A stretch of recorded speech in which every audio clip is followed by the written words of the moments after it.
everyone, I am here again for children's problems. Today's topic is newborn care. जो बच्चे पैदा होते हैं उसके बाद उनकी क्या care, because these are the special ones, they are fully dependent on you.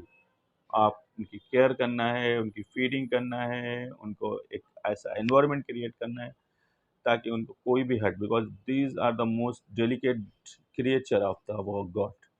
They are totally depend on you. तो just be educate your self.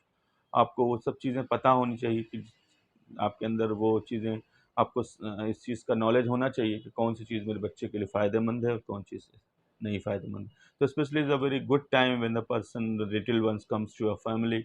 और उसके साथ बहुत सी रिस्पॉन्सिबिलिटी भी लेके आता है. तो make sure that your delivery, the children delivery should be in institutional place, मतलब किसी हॉस्पिटल में होना चाहिए, ना कि होम केयर में. When in institution, they people are very trained to take care of your child and as well as the mother of child. तो सबसे पहले आपको वहाँ पे इंस्टीट्यूशनल डिलीवरी करानी है. उसके बाद वहाँ का जो नर्सिंग स्टाफ होगा एज वेल एज डॉक्टर, वो जो फर्स्ट के इमीडिएट केयर होती है न्यूबॉर्न की, उसको सक्शन करना, उसका पोजिशनिंग करना, उसको ड्राई करना, उसको इंजेक्शन कैपलिन लगाना, ये सब चीज़ें ट्रेंड हाथों में होना चाहिए. देन आफ्टर सम टाइम आपका baby as well as a mother discharge from the hospital to come to a home. And in home you have to a very special care for both of them, mother as well as child. Newborn जो होते हैं वो most of the time सोते रहते हैं, तो आपको कोई घबराने की बात नहीं है. 16 से 18 घंटे बच्चे सो सकते हैं, बट 4 से 6 घंटे पे बच्चा फीडिंग मांगेगा शुरुआत के दिन में. तो आप उसको फीडिंग कराइए. फीडिंग मिनिमम 15 to 20 मिनट होना चाहिए बच्चे को feeding. Specially mother milk is very important. शुरुआत के दिनों का mother milk colostrum is very important for their immunity buildup, for their body buildup, for a mind, for everyone. वो इसके अंदर स्पेशल न्यूट्रिएंट्स होते हैं जो बेबी को मिलना चाहिए. The baby is right to take colostrum. Mother को आप सपोर्ट फैमिली मेम्बर्स को करना चाहिए to for the breast feeding every 2 to 3 4 hours में, when ever the baby needed. Feeding on demand, जब भी बच्चा रोए आप उसको फीडिंग कराएं.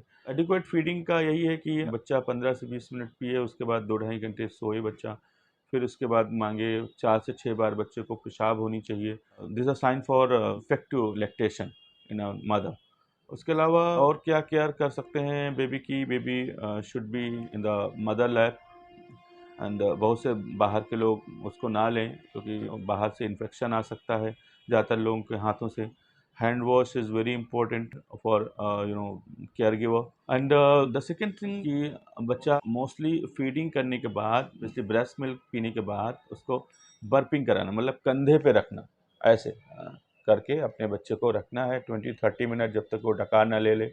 और उसके बाद उसको लिटाना केवल उसका बैक साइड पे है, उसके पेट केवल नहीं लिटाना है. चाहे आप स्पेशली 20 मिनट 10 मिनट, जो भी कॉमन प्रैक्टिस होती है 10 मिनट हम लिटा दें, नहीं, केवल आपको पेट केवल लिटाना है. हमेशा फर्म सरफेस पे लिटाना है, कोई सॉफ्ट सरफेस पे नहीं लिटाना है, लाइक सोफ़ा, लाइक ये सब these are not good thing.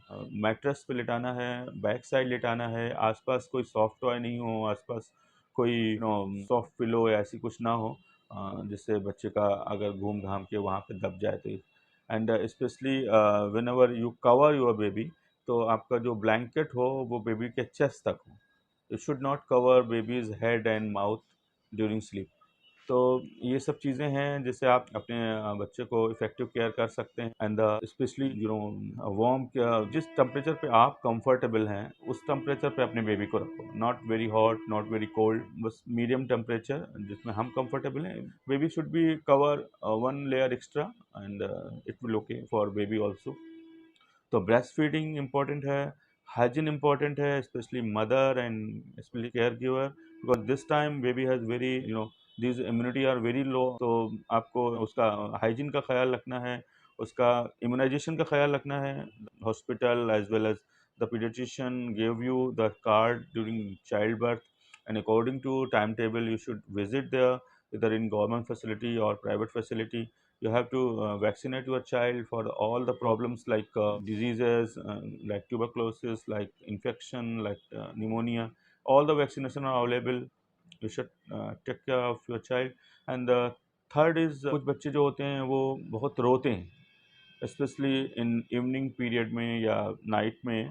तो ये एक तरह का मोस्ट ऑफ द टाइम ये कोलिक पेन होता है बच्चों में, जो कि आप आसानी से बच्चे को इधर उधर टहला के थोड़ा सा, या कुछ सेमिथिकोन टाइप की कुछ मेडिसिन आती हैं, उनको आप दे के उनको आप सॉल्व कर सकते हैं। बट अगर बच्चे को फीडिंग हो रहा है, बच्चा दूध पी रहा है अच्छे से, और कंसोल कर रहे हैं आप अच्छे से उसको, और बच्चा चुप हो जाता है, तो उसको बहुत ज़्यादा परेशान होने की बात नहीं है। During first 3 month is a very common, उनको गैस की प्रॉब्लम होती है, तो उसको आप बच सकते हो ब्रेस्ट फीडिंग कराने से, मदर की लाइफ स्टाइल को चेंज करने से, कुछ easily bland diet, fruits vegetable ज़्यादा खिलाइए उनको, तो उससे ये सब कोलिक पेन जो है उनका कम हो सकता है। तो these are the very frequent problem जो मदर्स पेरेंट्स हमारे पास आते हैं, उसका बहुत सिंपल तरीके से ये निदान है। और breast milk is very important in case अगर आपको देना पड़ रहा है, कोई mother is working, effective lactation not come, other various social issue, then please use formula feeding, not a raw भैंस का दूध, गाय का दूध, because these are not made for your child, because these are made for their child. Buffalo milk for buffalo's child, and cow's milk for cow's child, not your child. So just first 6 months you have to give breast milk, which is best, which is not comparable to anything, and just motivate the newly mothers to give breast milk, and which is full of nutrients, full of immunity, full of calcium, vitamin D, so that your child will grow effectively and mindly wisely also. So these are the very common topics. Parents come to us for these, so I cover this subject. And if you have any extra issues, a new question, just comment on this video, and I will give an answer. Thank you.